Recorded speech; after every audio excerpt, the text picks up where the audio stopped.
Hi everyone, welcome to అపూర్వ వంటలు. ఎండాకాలం వచ్చిందంటే ఇంట్లో చిన్నల నుంచి పెద్దల వరకు అందరూ కూడా ఐస్ క్రీమ్ కావాలని చెప్పని అడుగుతూ ఉంటారు. అయితే బయట ఐస్ క్రీమ్స్ తినటం అనేది అంత హెల్దీ కాదు కాబట్టి ఇంట్లో ఉండే పదార్థాలతోటే సింపుల్ ఇంగ్రీడియంట్స్తో ఎటువంటి హడావుడి లేకుండా ఈ సపోటా ఐస్ క్రీమ్స్ని ఈవెన్ డయాబెటిక్ పేషెంట్స్ కూడా తినగలిగేలాగా ఈజీగా ప్రిపేర్ చేసుకోవచ్చండి. మా ఇంటిల్లిపాదికి అయితే ఈ సపోటా ఐస్ క్రీము తెగ నచ్చేసింది. క్రీమీగా చాలా టేస్టీగా ఉండే ఈ సపోటా ఐస్ క్రీమ్ని లేట్ చేయకుండా మరి ఎలా ప్రిపేర్ చేయాలో చూసేసేద్దాం రండి. ముందుగా దీనికోసం ఒక గిన్నెలోకి 10 నుంచి 12 వరకు బాదం పప్పులను తీసుకొని అవి వేసేసేయండి. అలాగే అదే గిన్నెలోకి ఇంకొక 12 జీడిపప్పు పలుకులను కూడా వేసేసేయండి. డ్రై ఫ్రూట్స్ అనేవి మీ చాయిస్ అండి, కానీ ఎస్పెషల్లీ ఈ సపోటా ఐస్ క్రీమ్ని కాజు బాదాంతో చేస్తే చాలా టేస్టీగా ఉంటుంది. ఇప్పుడు అవి మునిగే వరకు నీళ్ళని వేసేసి మూత పెట్టేసేసి ఒక గంట నుంచి గంటన్నర వరకు ఈ పప్పుల్ని చక్కగా నానబెట్టుకోండి. ఈ లోపల పచ్చి కొబ్బరిని తీసుకోవాలి. అది కూడా లేత పచ్చి కొబ్బరి తీసుకుంటే ఈ ఐస్ క్రీమ్ అనేది మరింత టేస్టీగా ఉంటుంది. కొబ్బరికి వెనకాల ఉన్న బ్లాక్ పార్ట్ అంతా కూడా చక్కగా పీల్ అవుట్ చేసేసి చాలా సన్నని ముక్కలుగా తరిగేసేయండి. ఇలా సన్నని ముక్కలుగా తరగటం వల్ల ఈజీగా గ్రైండ్ అవుతుంది. ఇదొక 4-5 టేబుల్ స్పూన్ల వరకు తీసుకొని పక్కన పెట్టండి. ఇక్కడ నేను 6 పండిన సపోటాలు తీసుకున్నాను. వీటిని శుభ్రంగా కడిగి ఒక ప్లేట్లోకి తీసుకున్న తర్వాత పైన ఉన్న తొక్కని చక్కగా నీట్గా తీసేసుకోండి. సపోటాని ఎండాకాలంలో రెగ్యులర్గా తీసుకోవటం వల్ల రక్తంలో హిమోగ్లోబిన్ శాతం పెరిగి రక్తహీనత సమస్య నుంచి బయటపడి రకరకాల విటమిన్స్ న్యూట్రియంట్స్ కూడా మన సొంతమవుతాయి. ఇప్పుడు మధ్యలో ఉన్న సీడ్స్ని తీసేసి అన్ని సపోటాలను ఇలా రెడీ చేసేసుకొని పక్కన పెట్టుకోండి.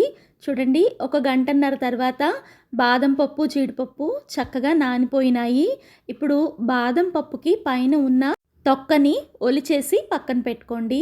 ఒక మిక్సీ జార్ని తీసుకొని దానిలో ఒలిచిన బాదం పప్పులు, అలాగే 4-5 స్పూన్ల వరకు తరిగి పెట్టుకున్న పచ్చి కొబ్బరి ముక్కలు, అలాగే సపోటాలు కూడా దీనిలో వేసేసేయండి.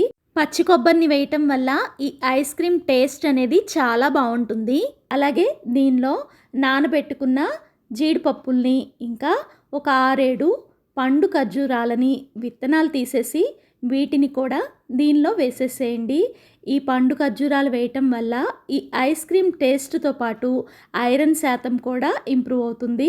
అలాగే 2 స్పూన్ల కాచి చల్లారి పెట్టుకున్న పాలను వేసి దీన్ని బాగా గ్రైండ్ చేసుకోండి. ఇప్పుడు దీనిలో ఒక 4-5 టేబుల్ స్పూన్ల వరకు బెల్లం పొడిని వేయండి. బెల్లం పొడి అనేది మీ స్వీట్కి తగ్గట్టు అడ్జస్ట్ చేసుకొని వేసుకోండి. మరలా 2 టేబుల్ స్పూన్ల పాలను వేసేసి ఇదంతా కూడా బాగా గ్రైండ్ చేసుకోండి.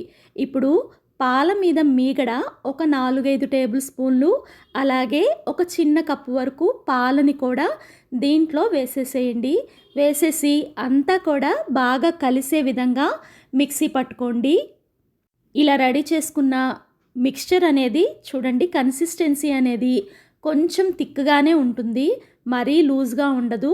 అలాగే బబుల్స్ వచ్చే వరకు కూడా మిక్సీ అనేది పట్టుకోవాలి. చూడండి, మీకు క్లియర్గా వీడియోలో కనపడుతుంది బబుల్స్ అనేది. అలా రెడీ చేసుకుంటేనే ఐస్ క్రీమ్ అనేది పర్ఫెక్ట్గా వస్తుంది. ఇప్పుడు నా దగ్గర ఒక ఐస్ క్రీమ్ కంటైనర్ ఉంటే దాంట్లో ఈ రెడీ చేసుకున్న మిశ్రమాన్ని వేసేసాను. దాని మీద పైనుంచి టూటీ ఫ్రూటీతో అలంకరించుకున్నాను. మీరు మీకు ఇష్టమైన డ్రై ఫ్రూట్స్ అయినా దీని మీద యాడ్ చేసేసుకొని కంటైనర్ మూతని టైట్గా పెట్టండి. నా దగ్గర ఒక పాట్ కూడా ఉంటే ఆ పాట్లో ఈ రెడీ చేసుకున్న మిశ్రమాన్ని వేసేసి దాని మీద కూడా మూతను పెట్టాను. ఇది మొత్తం కూడా నాకు 3 కంటైనర్స్లోకి వచ్చింది. 3 కంటైనర్స్ లిడ్స్ అనేవి చాలా టైట్గా క్లోజ్ చేసేసి 8 గంటల వరకు కూడా డీప్ ఫ్రిడ్జ్లో పెట్టి, డీప్ ఫ్రిడ్జ్ హై టెంపరేచర్లో పెట్టేసి అలా వదిలేసేయండి. లేదా ఒక రాత్రంతా కూడా వీటిని పెట్టేసి అలా వదిలేసినా కూడా ఐస్ క్రీమ్ అనేది పర్ఫెక్ట్గా రెడీ అయిపోతుంది. మీరు ఈ ఐస్ క్రీమ్ని తయారు చేసుకోవటానికి ఎటువంటి గాలి చొరబడని డబ్బానైనా కూడా చక్కగా వాడుకోవచ్చు. కానీ గాజు సీసాని మాత్రం వాడకండి. ఎందుకంటే డిప్‌లో పెట్టినప్పుడు గాజు సీసాలు ఒక్కొక్కసారి పగిలే అవకాశం ఉంటుంది కాబట్టి నేనైతే ఓవర్ నైట్ అంతా కూడా ఇలా డీప్ ఫ్రిడ్జ్‌లో పెట్టేశాను. ఇంకా ప్రొద్దున్నే చూస్తే చక్కగా ఐస్ క్రీమ్ అనేది పర్ఫెక్ట్‌గా రెడీ అయిపోయిందండి. నేను గమనించిందేంటంటే, ఈ ఐస్ క్రీమ్‌ని తీసుకోవటం వల్ల మా పిల్లలకైతే జలుబు, దగ్గు కూడా రాలేదు. ఎంతో హెల్తీగా ఇలా ఇంట్లోనే చక్కగా మనం ఐస్ క్రీమ్‌ని ప్రిపేర్ చేసుకొని ఎంజాయ్ చేయొచ్చు. మీరు కూడా ఒక్కసారి ఈ స్టైల్‌లో ఈ సపోటా ఐస్ క్రీమ్‌ని ట్రై చేసి మీకెలా వచ్చిందో కామెంట్ చేయండి. ఐస్ క్రీమ్ అనేది గెరిటెతో తీస్తుంటే చాలా నీట్‌గా వచ్చేసేస్తుంది. అలాగే క్రీమీగా చాలా యమ్మీగా ఉంది. మీకు ఈ రెసిపీ నచ్చితే మీ ఫ్రెండ్స్‌కి, రిలేటివ్స్‌కి షేర్ చేయండి. ఫస్ట్ టైం మన వీడియోస్ చూస్తుంటే ఇలాంటి వంటల కోసం మన అపూర్వ వంటలు ఛానల్‌ని సబ్స్క్రైబ్ చేసుకోండి. Thank you for watching.